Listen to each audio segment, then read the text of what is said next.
Sir आज तो pharma की धूम है। फार्मा की धूम है, लेकिन फार्मा के अलावा भी मार्केट है और बहुत बहुत बड़ा मार्केट है। तो आइए पहले बेचने की बात करते हैं। डाबर के फ्यूचर्स में बिकवाली करनी है 505 के स्टॉप लॉस के साथ 490, 485 और 480। एक बड़ी गिरावट वाला कैंडिडेट है, ये बन सकता है क्योंकि जो क्वार्टरली अपडेट आए हैं इनके वो बेहद कमज़ोर हैं। दोनों ही रेवेन्यू और वॉल्यूम के हिसाब से जो गाइडेंस दिया है वो बड़ा म्यूटेड सा गाइडेंस है।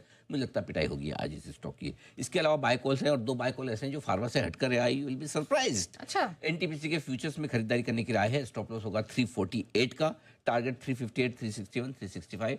फार्मा और बैंक्स के अलावा एक और हमारा कोई लंबा फेवरेट सेक्टर है तो वो पावर स्टॉक से। डायरेक्टली इनडायरेक्टली पावर से जुड़े सभी शेयर। गर्मियों का सीजन लंबा और बड़ा चलेगा, ज्यादा गर्मी पड़ेगी, लेकिन सबसे बढ़िया बात एक और ये है कि जितने भी ट्रम्प के ऐलान हो इनका कोई फर्क नहीं पड़ता। इनको पावर वालों को कोई लेन देना नहीं है वहाँ से, ठीक है ना। तो ये इनके लिए एक राहत की बात है।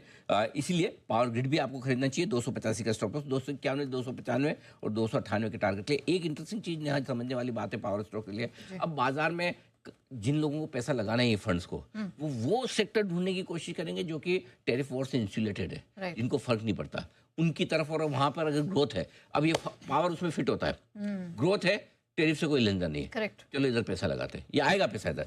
एक और स्टॉक है जो बड़ा इंटरेस्टिंग है, पीएनबी हाउसिंग फाइनेंस। अब ये फ्यूचर्स में आ गया, इसके फ्यूचर्स में डिप्स में खरीदा। आज अगर बाजार की गिरावट में नीचे मौका मिले, कल 5% बढ़ा हुआ, इसलिए कह रहा हूँ, नहीं तो मैं सीधा ही बाय कॉल दे देता। लेकिन चूंकि 5% घटाव ठीक, कल जैसे इंडसइंड बैंक आपको नीचे में मौका दिया लेने का, वैसे ही पीएनबी हाउसिंग भी एक मौका दे सकता है। मौका दे तो छोड़ना मत, लेना है।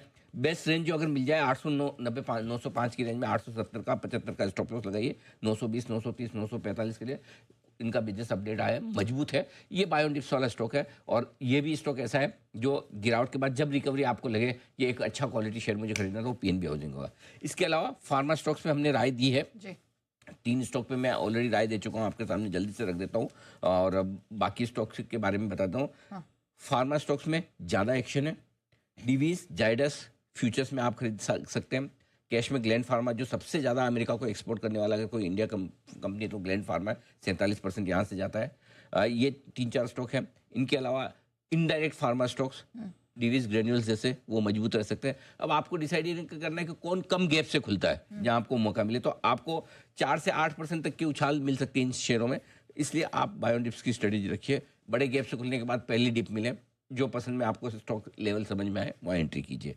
बाकी औरोबिंदो फार्मा 1150 का स्टॉप लॉस है, 1220, 1250, 1275 तक के टारगेट है। डॉक्टर 1130 का स्टॉप लॉस है, 1180, 1200, 1220 है। लुपिन 2000 का स्टॉप लॉस है, 2100, 2120 और 2150 के टारगेट के लिए ये खरीदारी करने का मौका मिल सकता है। चलिए, तो इन तमाम स्टॉक्स पे रखिएगा नजर, लेकिन थोड़ा मार्केट के मूड मिजाज को भी समझना जरूरी है।